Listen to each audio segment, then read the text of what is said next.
It's a Conspiracy is a proud member of the Alberta Podcast Network, locally grown and community supported.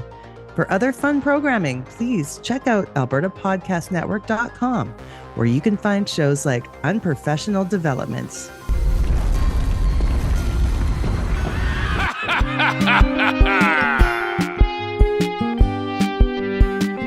I'm a sucker for Adult Swim programming. It's a Fargate.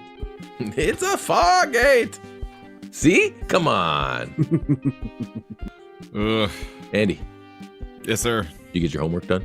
I did. Oh, this one's creepy. Creepy? Guys. Yeah, it is. Oh, it's gross. Okay. Are we ready to go? Go for it. Yeah. Okey doke. Go. Let's go. Season 5, Episode 2, Wire Cutter. Welcome back, everyone, to It's a Conspiracy. This is the podcast where we lay out the beliefs behind select conspiracy theories, alternative accounts, legends, myths, and more. I'm your host, Andrew, and I do not claim to be an expert on anything we're going to discuss today, and will probably be wrong about everything because I'm back at work. I'm stressed out. I'm starting to go crazy. My frazzled nerves comes through in everything I do, even when I'm trying to just chill out. It's so hard to chill out. Why is it so hard? Dude, just chill out. I'm trying to. It's just so hard. Yeah. Sounds like you're pooping. Oh, there you go. There you go. Feel better? I do. Yes, thank you. Now, as always, if you'd like to see where we got the info on whatever abandoned pets we discussed today, then please do take a look-see at the notes in the episode description. Charlie has been, like a champ, laying down on the barbed wire for all of us, and it fills up his heart when you check those out. That looks infected, by the way. Stop lying on that barbed wire. But Get it checked out. Get it checked out. And we are a proud member of the Alberta Podcast Network. Yay team, yay friends, yay squad, yay network. Hooray! Yeah. You can check us out at itsaconspiracypodcast.com. Our Twitter at Is It a Conspiracy? That's run by the social media influencer, Scottish Madman. Our Facebook group, our Instagram page, It's a Conspiracy Podcast. That's run by Gorgeous Greg. Our email and our Patreon page, patreon.com/ It's a Conspiracy. Do you guys remember that creepy McDonald's thing that we watched? Mm-hmm. Yeah, that always kind of reminds time me travel of that. one? Yeah, well, like Ronald McDonald was under that girl's under the bed. Remember the creepy clown? Oh, yeah, under the that bed? shit's creepy. Or Nothing just- like a clown hiding under your bed. Yeah. Yeah. Oof. Righty then, joining the online distance communication time today is the aforementioned Charlie at Command Central and Gorgeous Greg. These sewer dwellers will interject as they see fit, and I do so appreciate their online digitally distanced company. Hopefully we're going to try this out here. Charlie's probably going to have a funnier thing that we should have done for this later on in the episode. But Charlie, with an ite or a night, can you tell me if you're familiar with these 3 topics? Let's go. Number 1, the Teenage Mutant Ninja Daredevils. Night? Okay. Or am I supposed to say it like with an Australian accent? Night. Night. Number 2, a Monster of the Week with Charlie Scream. Night. And number 3, the House of Dolls. Oh, night. Night. Okay. All right. Now, if you want to go Australian. Night. Night. Subject number 1, the Teenage Mutant Ninja Daredevils.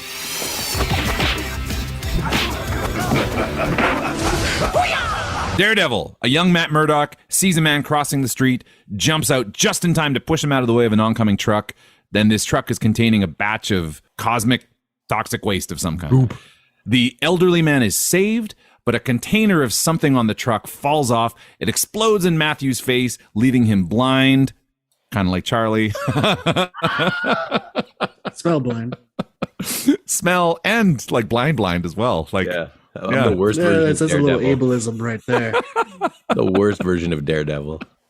and in enhancing his remaining senses, he slowly hones his super hearing, his smelling, he has that magic sonar power. He can touch things, and yeah, that's kind of under. I know. Everybody can touch things, man. Daredevil has like superpower. special touch. Like he could pick up a phone book and like read the page with his hand. And under the tutelage of Stick, who's another blind ninja, he becomes the mixed martial arts vigilante Daredevil,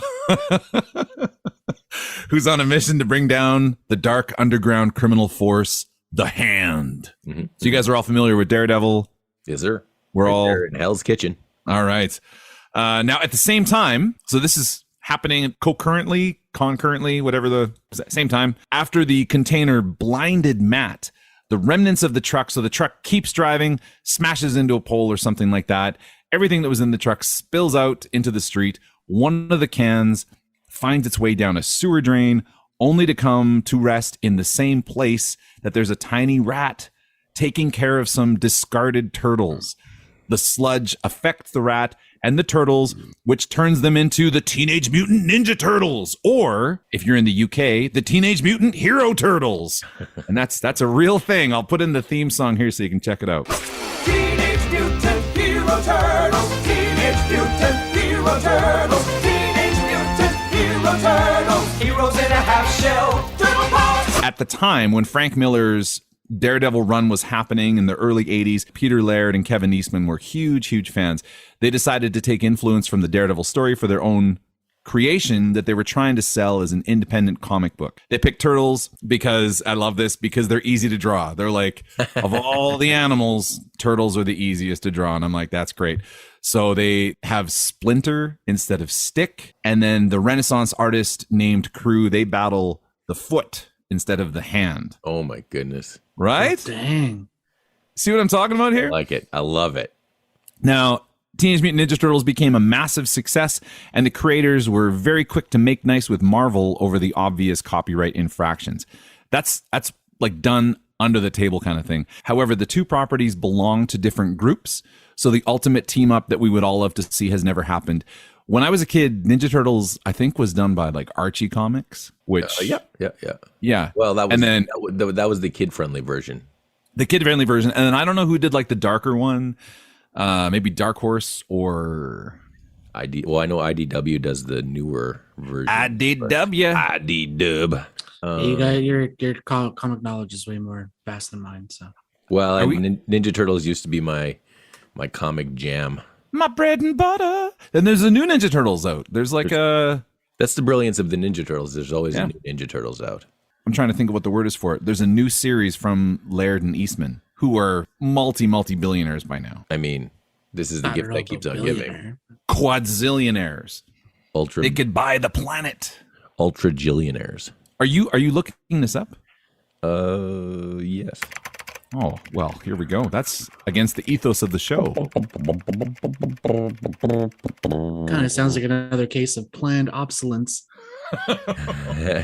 Actually, this is interesting here. I'm just going to throw this little factoid in. 83 to 86 is when they were conceived and the first comics came out. The comic book authors, Kevin Eastman and Peter Laird, met in Massachusetts and began working on illustrations together. In 1983, Laird invited Eastman to move in with him in Dover, New Hampshire. Just remember that fact, okay? Just New Hampshire. take that, stick it in your pocket. Done deal. Ooh. So who published the original? Was it IDW? Like the black and white super violent one? I totally know which one you mean. Who was it? I'm trying to find it.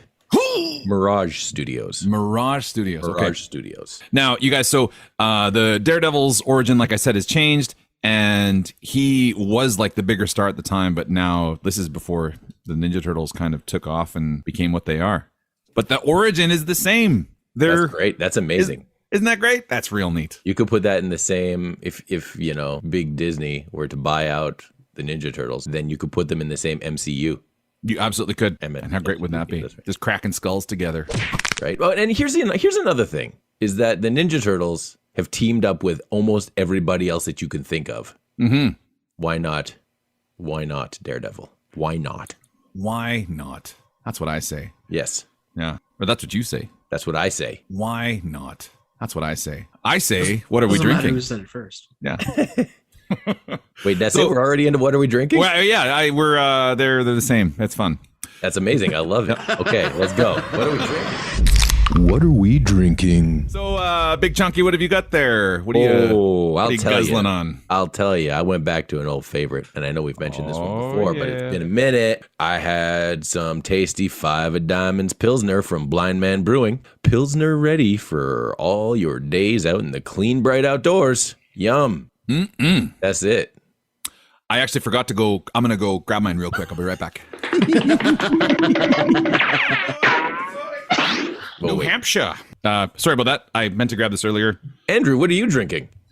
I am drinking a Fodered lager from the good people at Blind Man Brewing. Oh. This one here is an Italian Pilsner. Oh. I know, right? You don't usually think of beer when you think of Italy. You think of spaghetti. Spaghetti. So I'll just do a live. Fascism. Oh, yeah. Crackling.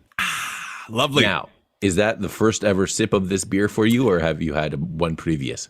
I had one last night, and it was fantastic. And $1 from every pint at Blind Man went to the Stollery Hospital. So I'm like, hells yes, I'm going to buy one of those. And they're fantastic. That tap room is beautiful. It's in Lacombe. And this Pilsner is really, really good. What is again? It's called Fodered. Fodered. What is Fodered lager. And look at that can. What even is that? It's a bunch of shapes. Foder. Fodered. There's a little spiel on the back. Yeah. What is it? Does it explain what fodered is? Because that word, I've never heard it before. Work versus play. Wild versus controlled. Thinking versus feeling. And with this Fodered aged Italian pills crossing the Alps into the land of Italia, the old world and the new world. Modern equipment, recipe design, and ingredients paired with the time-lost process of long maturations in beautiful air-dried white oak foders. Showing the balance between true craftsmanship of 1140 board feet of finger-jointed wood staves and true science of the brewing lab, allowing us to reinterpret revered classics without hewing to traditionalist nonsense, giving us the freedom to strive for a simple truth. Whatever serves the beer best. Something well executed, well lagered, and well delicious. Fantastic. That's a wordy description, but so good. Tastes like a Pilsner. Real nice. It seemed like the description was shining off, like when they opened the briefcase in Pulp Fiction. That's what was happening with you right then. I wish people could see it. That was Now we know what's inside that briefcase. It's all the foder. There's foder. But yeah. So Greg, what are we drinking? I already finished drinking it. It was quite delicious. I had a flat white. I'm just kidding. I had a cappuccino from our Iconoclast coffee roasters here in Edmonton, Alberta. Oh my! The words of Anthony Bourdain: cappuccinos are only acceptable for breakfast. So that's what I had for breakfast. And a little bit about Iconoclast coffee roasters is handmade in Edmonton, Alberta. Coffee roasted daily in small batches, served only in compostable packaging. Living wages and no paid advertising. Please support a conscientious coffee roaster near you. XOXO. Just do better at life and enjoy good coffee. They didn't say do better at life and enjoy good coffee. I added that because you added that part there. Yeah, that was me. Now, what does XOXO stand for? I believe it's pronounced Doxgo. Zozo. Is it the kisses and hugs that we're talking about? I think so. Yeah. Oh, isn't that nice? But I never figured out which one was the kisses or which one was the hugs. I would say that the X is the kiss. Because it's like O's, yeah, and then the O's are like a that hug rounding because it's round. Yeah, that makes sense. Mm-hmm. Okay. Yeah, I think we nailed that one. Yeah, another mystery. Welcome to It's a Conspiracy. That tasty little bit is going to take us into advertisement number 1. Welcome to Super Typical Megabank. How can we disappoint you today? Hi, I'd like to open an account. May I pressure you into considering a pro-disadvantage, high-regret, impersonal, everyday inconvenient savings plan with added compounded confusion at no additional discount or apology? It's one of our top disappointers. I feel so... Disappointed? Yeah. Another unsatisfied customer. Next! If your bank makes you feel like this, it's time you talk to us. Connect First Credit Union. Bank on a brighter future. All right, subject number 2. We have got a Charlie Scream Monster of the Week with Charlie Scream. That's me. It's me, Mario. All right. Welcome back to Charlie Scream's Monster of the Week, where I pick a different monster, either mythical, supernatural, or paranormal, and give it the classic X-Files solo episode attention and respect that it deserves. This week's subject is the Dover Demon. Ooh, Dover. The Dover Demon is a creature reportedly sighted in the town of Dover, Massachusetts on April 21st and 22nd, 1997. So a handful of years, 6 or so years before Eastman and Laird decided to team up and become Ninja Turtle Elite, there was reports of the Dover Demon in Dover, Massachusetts. Our story begins at 10:32 p.m. on April 21st as 17-year-old Bill Bartlett, along with his pals Mike and Andy, are driving north on Farm Street. Bill, driving his Volkswagen, going maybe 35 to 40 miles an hour, spots something creeping along a low wall of loose stones on the left side of the road. At first, he thinks the shadowy figure is a dog or a cat, until his headlights shine upon it, and he realizes it's nothing like he's ever seen before. The figure slowly turns its head and stares into the light. It has two large, round, glassy, lidless eyes shining brightly like two orange marbles. Its watermelon-shaped head, resting at the top of a thin neck, is the size of the rest of its body. Except for its oversized head, the creature is thin, with long, spindly arms and legs, and large hands and feet. The skin is hairless and peach-colored, and appears to have a rough texture like wet sandpaper. Like wet sandpaper, Andy.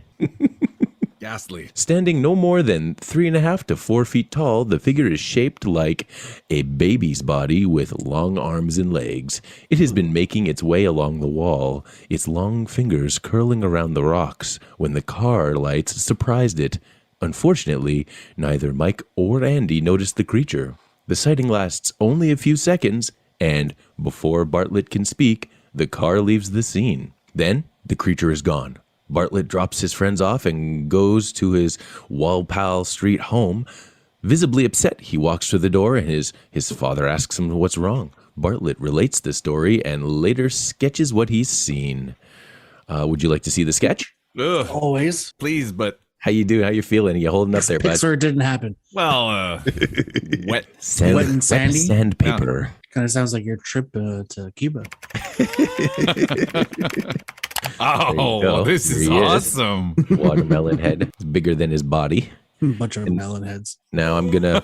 Can you see my cursor? Saskatchewan. Can you guys see my cursor right here? Yeah. Oh, sure. So I'm circling this little passage that he wrote here, in which he has said, he wrote right on the thing. He says, "I, Bill Bartlett, swear on a stack of Bibles that I saw this creature." That's all the evidence that I need, anyways. However, yeah. That is not the only sighting. It's not a one and done, a few seconds and gone, which could have been anything, right? 2 hours later, according to news accounts from around that time, John Baxter, who was 15 at the time, was walking home from his girlfriend's house when he got within 15 feet of a creature along a creek in a heavily wooded area along Miller Hill Road. At midnight the next night, Abby Brabham, also 15, was driving with her boyfriend when she spotted the creature sitting upright on Springdale Avenue. Now, an interesting thing about these sightings is that of all the locations, when plotted on a map, they lay in a straight line over 2 miles.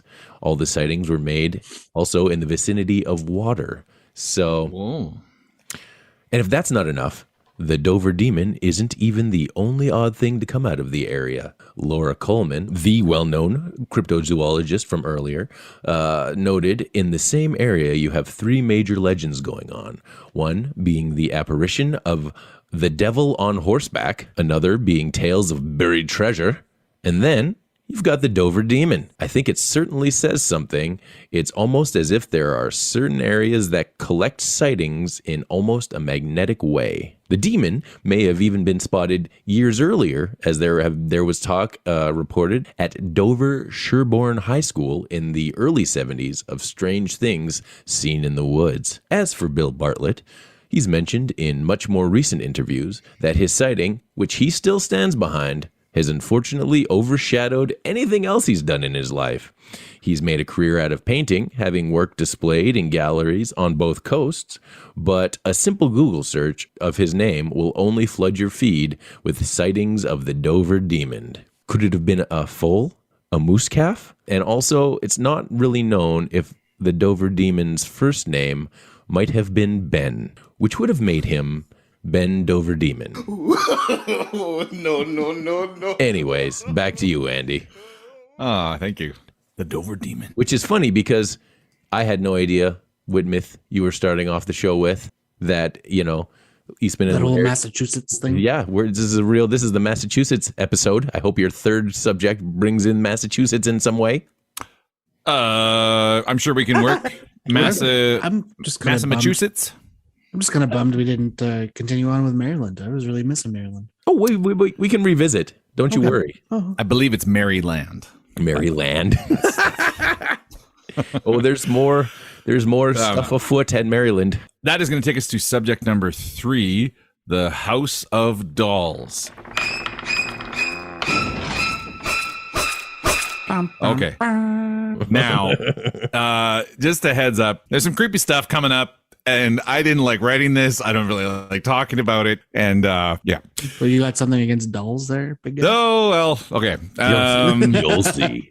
So we're going to Russia. Get your vodka. Anatoly Moskvin, fluent in over a dozen languages, college professor, and a globe-trotting journalist from Nizhny Novgorod, I think is how it's pronounced. Let's go back. It's basically to the Russian Dover, New Hampshire, Massachusetts. yeah, the Yeah, Russian. that's what I thought. Yeah. Oh yeah, they're sister cities, are they not? Yeah.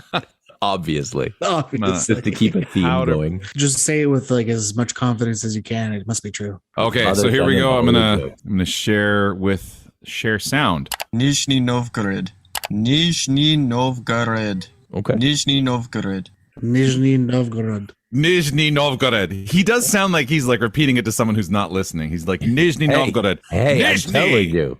I could speak louder. Yeah, I'll get louder. Yeah. So he's a globetrotting journalist from Nizhny Novgorod, which is one of Russia's biggest cities, and he is also a self-dubbed necropolist. Okay, so Whoa, wait, anyone hold who's on, a hold on. Oh yeah. What's Can a we necropolis? define necropolis? we're going to talk about this here. So if you are a necropolist, it means you are an expert on all things cemetery related. Okay, so a necropolist is someone who is into cemeteries. His last article, which was written in October of 2011, detailed how, as a child, he was forced to kiss the corpse at a funeral he was attending. So someone's like, go give the corpse a kiss. Maybe put this ring on the finger. Maybe hold the corpse's hand. It's a bride corpse now. Oh my God. So this Surprise, you're married to the corpse. this morbid deed ended up becoming something of an ongoing fascination for Moskvin, and it kind of pushed him into like this whole necropolis career. So this interest in all things funeral related, he ends up pursuing studies at a college in Nizhny Novgorod, where he ends up getting an advanced degree in Celtic studies.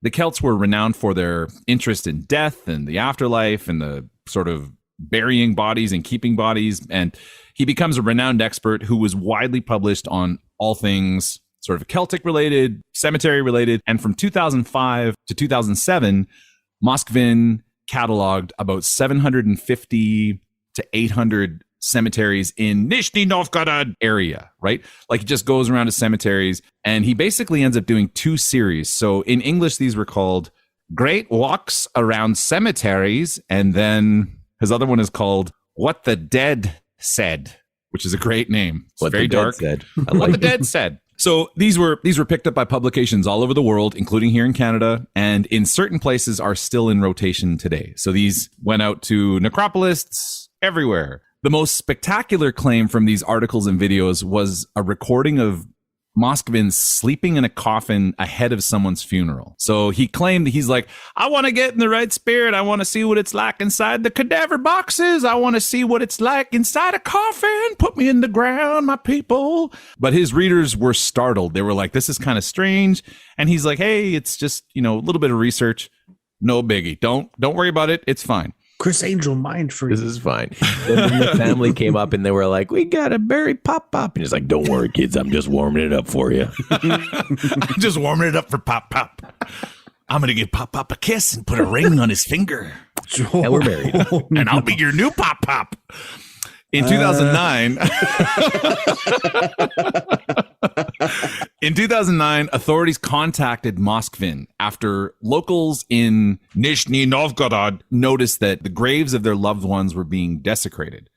So in fact, some graves were even being completely dug up. One officer who had gotten in touch with Moskvin said, "Our leading theory was that it was done by some extremist organizations. We decided to beef up our police units and set up groups composed of our most experienced detectives who specialize in extremist crimes." The desecrations continued to happen for years, despite updated monitoring systems, like lasers on the ground, all kinds of stuff, and no one could understand what was happening. So they're like, I don't understand how these graves keep getting desecrated, but yep, it's sure happening, all right. Then in 2011, footage was found of an individual painting kind of ruins, runes, not ruins, runes, like Celtic runes on the headstones of certain individuals who had passed away that were from Muslim families.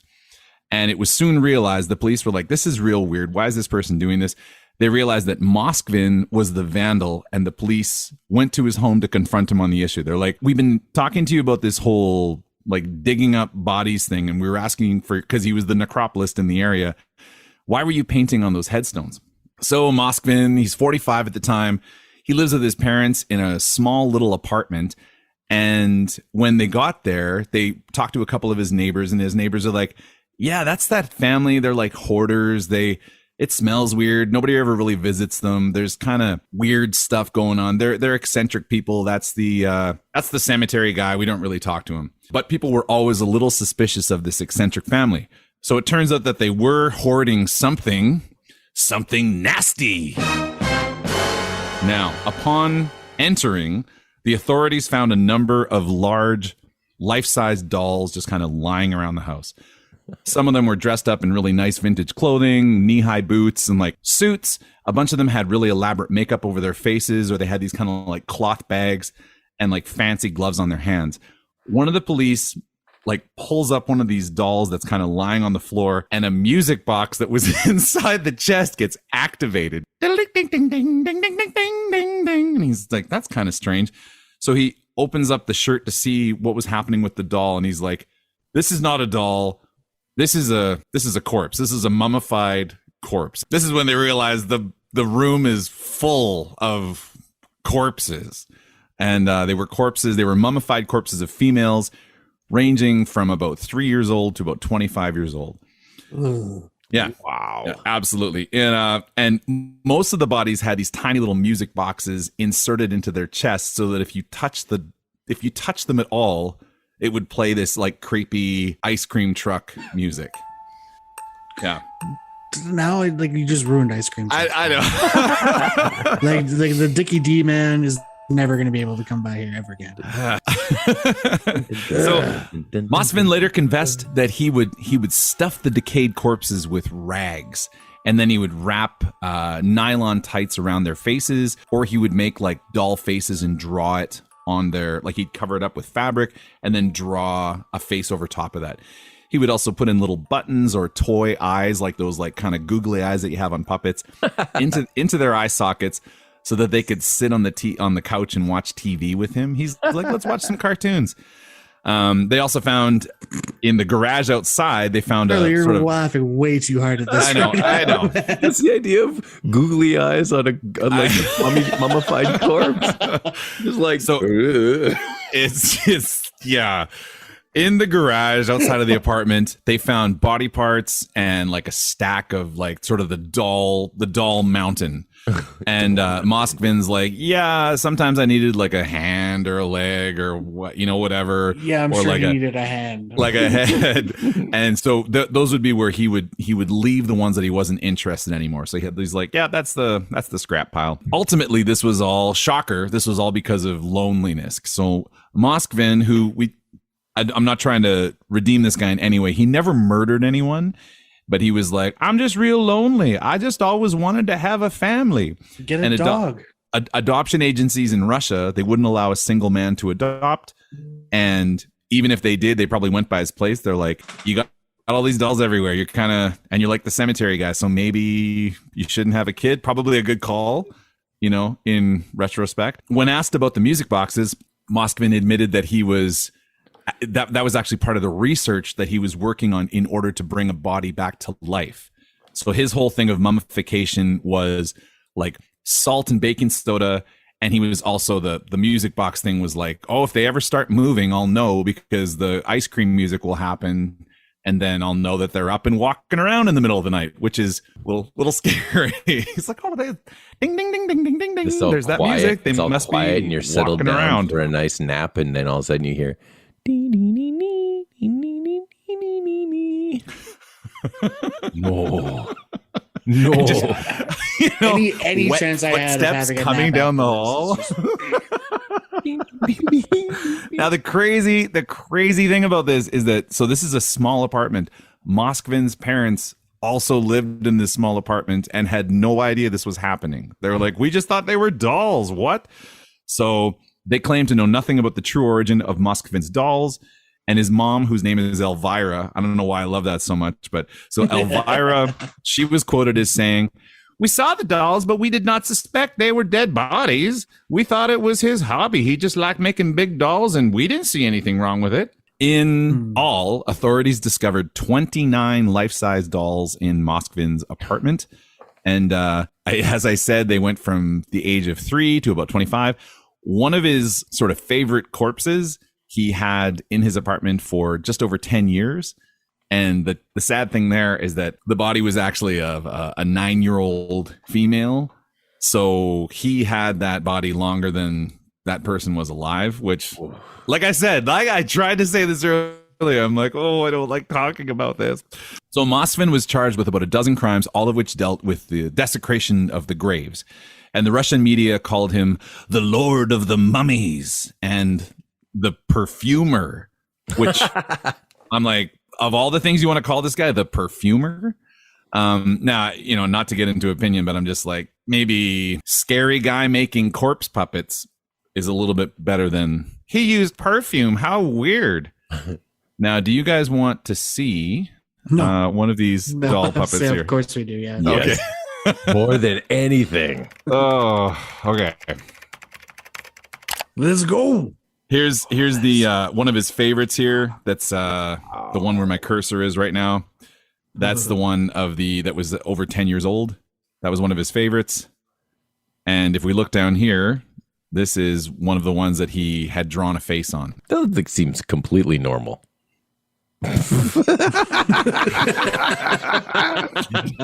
Yikes. Oh god. Yeah, it I want to see. I want to see one of the no ones amount of googly eyes. showers after this episode that'll make you okay. Well, actually, and we Fire. have, you guys, I hate to say it, but we haven't even got to the kind of gross part of this story here. So, We thought it was going to be a court- short episode. Yeah. Moskvin in court, he confessed. He's like, I've done this to about 44 different people. And he said to the victim's parents, he said, you abandoned your girls. I brought them home and warmed them up. Which, oh boy. What the Yeah, he said that to someone in court. And so the problem is that for desecrating a grave, this is not like a life sentence. So Moskvin was diagnosed with schizophrenia and sentenced to time in a psychiatric ward following his sentencing. So in September 2018, he was actually allowed to continue his psychiatric treatment at home. So he is now in Nizhny Novgorod, like working from home. He probably still gets checked in all the time, but he has not, he's not still in jail. Yeah. Not surprisingly, since his prosecution, several of Moskvin's colleagues were like, oh, can you take my name off that article that we wrote together? Because I just kind of want to distance myself a little bit. And when the media interviewed Elvira, she was actually like, well, it's funny, but my husband and I are considering killing ourselves because we're just so embarrassed at this whole thing. And they're both living in a senior center now and have been described as being in unhealthy condition, which, yikes. So all the bodies in his apartment were cleared out. Obviously, they're not just going to let him hold on to anything like that. But when Moskvin was released, he told authorities, don't bother reburying the girls too deeply because I'm just going to go unbury them when I get a chance. No. Oh boy, I know. if you could make my job a little bit easier. Yeah. And that's the House of Dolls. Oh, and that's going to take us to advertisement number 2. Taproot publishes a weekly tech roundup, sharing local headlines and upcoming events to help you stay up to date on what's happening in Edmonton's tech community. It's curated by Emily Rendell Watson, host of Taproot Edmonton Presents Igniting Innovation, a new podcast series about Edmonton's tech innovation scene. Subscribe to the tech roundup for free at taprootedmonton.ca. You can also get an audio version of the Tech Roundup. Subscribe to the weekly 5-minute podcast at techroundup.taprootedmonton.ca. Opinion time, opinion time. Hey, everybody, it's opinion time. Okay, Greg, can you tell us what was our first theory? It feels like a lifetime ago. What did we even talk about? Like the Teenage Mutant Ninja... Daredevils. Teenage Mutant Ninja Daredevils. Yeah. Oh God, that seems so lighthearted compared to what we just talked about. Our second theory was the Dover Demon. Yeah, the Dover Demon. Yeah. Bill Bartlett's Dover Demon, which was good times. And then, which was Charlie, the what was last our of our third good theory? times. Yeah. And the third one was Creepy Doll Man, and Creepy Russian Doll Man ruins our evenings. Yeah, totally. Just ruins everything. This is why we can't have nice things. Like, we have to carry that forward. Can you imagine being the people that discovered that? Like, being in there and being like, this giant scary doll. Yeah. Ooh, okay. So, where do you want to start? Let's start things light, if we don't mind. Okay, so we all kind of gave an opinion on the whole Ninja Turtles thing. Do you guys have anything else to say with that? Like, I think it's awesome that Peter Laird and Kevin Eastman were like, they kind of had this like, oh, Daredevil's in this origin story, and we love Daredevil. Let's change a few key things, and we'll use that for our Ninja Turtles. Just tweak it and make it a duo. Yeah, tweak it a little bit.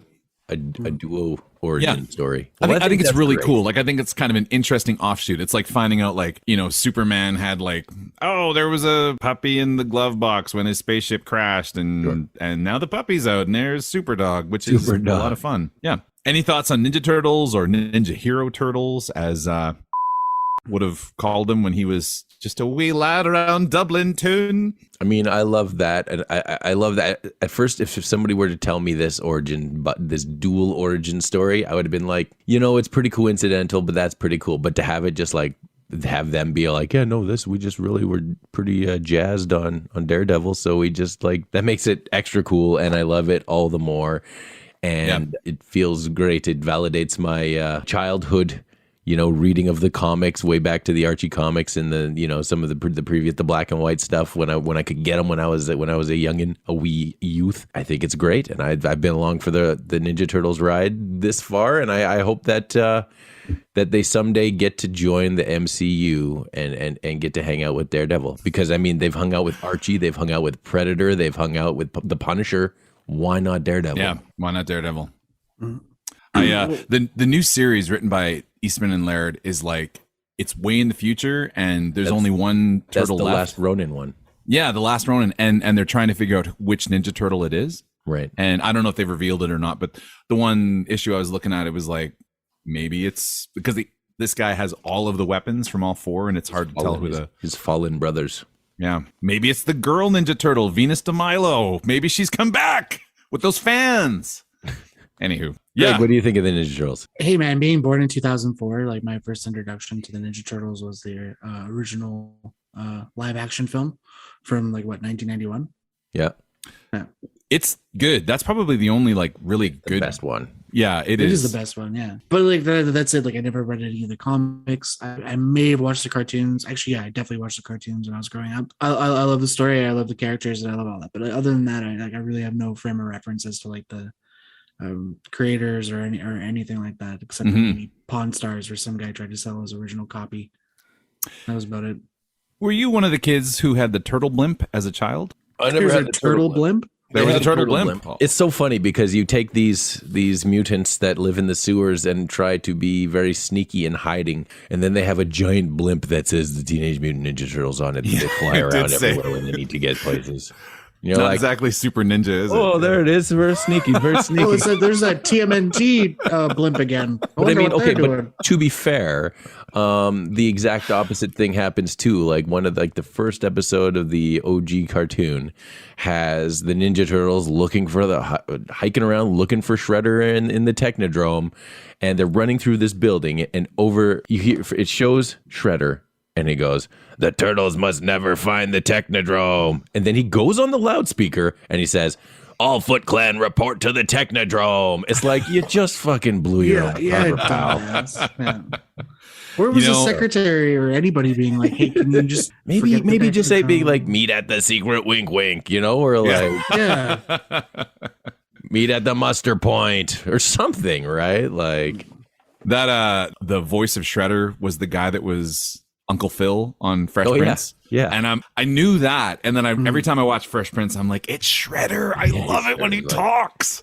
So, Will, we love you. You're part of the family. And by the family, I mean the Foot Clan. It really was. It was like, what's Shredder like when he's not, like choking out turtles? Like, now let's go get those turtles. Yeah. All right. So the what was it here? The Dover Demon sounds awesome. Sounds very cool. Sounds very scary. I love that there's a bit of like history there. Like super cool, close to the water, lots of forest. There's always kind of supernatural stuff when you have those things together. When you have two teenagers, like I was driving around and I saw something weird. Like that's not necessarily the most reliable. No. Okay. But one of the points is that it happened 3 separate times within a span of 2 days. Reportedly, these kids did not know each other. It was spring break, so it's not like they were hanging out at school or anything like that. Spring break. It was spring break, and then they just like, or summer break or whatever it was, and they just happened to like, they all saw something that was similar, and there's like, I don't even know these guys, but I saw this crazy shit, That is crazy. Yeah. So there you go. Speaking of crazy, I would appreciate it if you would address him by his first name, Ben. Oh, sorry. sorry. Ben Dover Demon. Ben the Dover Demon. Now, so our last theory here, the dollhouse. Let's get into it. That wasn't a theory. This is something right out of a horror movie that it really happened, and recently, like just a couple years ago, 2011. Greg was 7 years old. I mean, this is wild. Yeah, and the guy is out of jail. And he's like, I'm going to go dig him up again. I'm going to make new dolls. Don't bury him too deep. I don't want to work too hard in my old age. Oh, it's crazy. It's such a wild story. So, okay. And like, have you guys heard of this before? Like, had you ever heard of this before at all? No, never. Wild stuff. No, it's not good. So I wonder, at that point, do you bother reburying the bodies, or do you like put them out of their post-living miseries and maybe just cremate them? I was just thinking the same, yeah. Just to like let them rest, Yeah, please cremate those poor bodies. Yeah, absolutely. This guy kind of seems like the type of person that would like take the ashes and put them in some clay and then make a real doll. I mean, like I know that sounds even creepier, but like, yeah, he literally said, "Don't bury him too deep." I'm coming for him. I got you took my dolls, but you didn't take my shovel. Oh wow! And it's so like I feel so bad for the people in these families. Like this is so horrible, but like this is wild stuff. Like we sit here and laugh. It's hard to imagine that actually happening, right? It's crazy. Yeah, it is real horrible. life too, not like just a story. This is legit. This is a thing that happened, like this in Nizhny Novgorod, and it's wild. That's probably the reason we didn't hear too much about it. Like when something happens in a country like Russia, we're not going to be up to date on the scandals. Like recently, there was this huge thing in Canada here with Saskatchewan, a very sad story with and I don't know how truly international that was. I mean, it would have been big news in the States, would have been big news in England. Like the Queen, one of her last announcements before she passed away was like, my condolences to the families in Saskatchewan. But this House of Dolls, like I had never heard of it at all. And then I saw actually of all things, I saw a TikTok video and people were like, you should check this out. It's a crazy story. And I was like, this is not real, but it's very real. It's very real. Okay, but like the visual of, and we didn't see it in any of the pictures, but the visual of these human-sized dolls with googly eyes.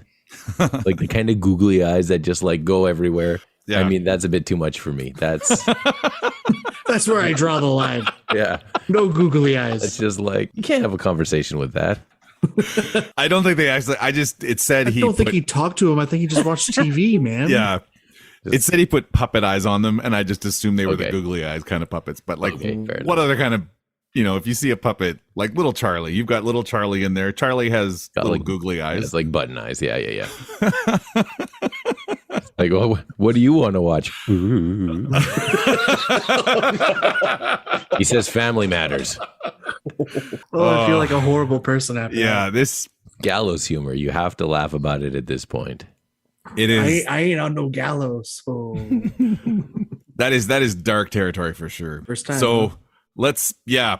Do you guys have any other thoughts on this? Or are we like? Can we just sort of forget we ever talked about this? And I think we should bury it a little deeper than Bury it deeper than the deepest other creepy thing we talked about. Okay, now I expected when you said House of Dolls, I expected like some Puppet Master stuff, like with dolls coming to life, and I was about to get freaked out over here. But this is a different kind of freaked out. This is like a creeped out. This is like a Yeah. I mean, puppets are always super creepy to start with. Like, there's no doubt about it. But It's like just like that one that's walking around behind you right now. Oh, what? Mr. Jinkles, go back to bed. Yeah. Well, righty then, Corpse Pals. Thanks so much for swinging by. We will be back with episode 5 in November. Wow, we're talking about November already. This is yikes. Now, in the meantime, please feel free to check out our past casts and social medias at itsconspiracypodcast.com. You can subscribe, tell a friend, leave a review, check out some merch, go to Family Scream, Screamfamily.com. Yeah, we'll get you sorted. Feel free to suggest a theory or submit a version of the Opinion Time jingles. Whatever you need to do. Just nothing creepy. Just nothing. Nah, man, right if now. somebody's got a your music, dolls to yourself. if somebody's got a creepy music box version, that would be beautiful. Kind of into it, actually. Anyway. So please take care. Have a happy Halloween. Have a safe Halloween. And see you soon. Bye. See you never. Yes.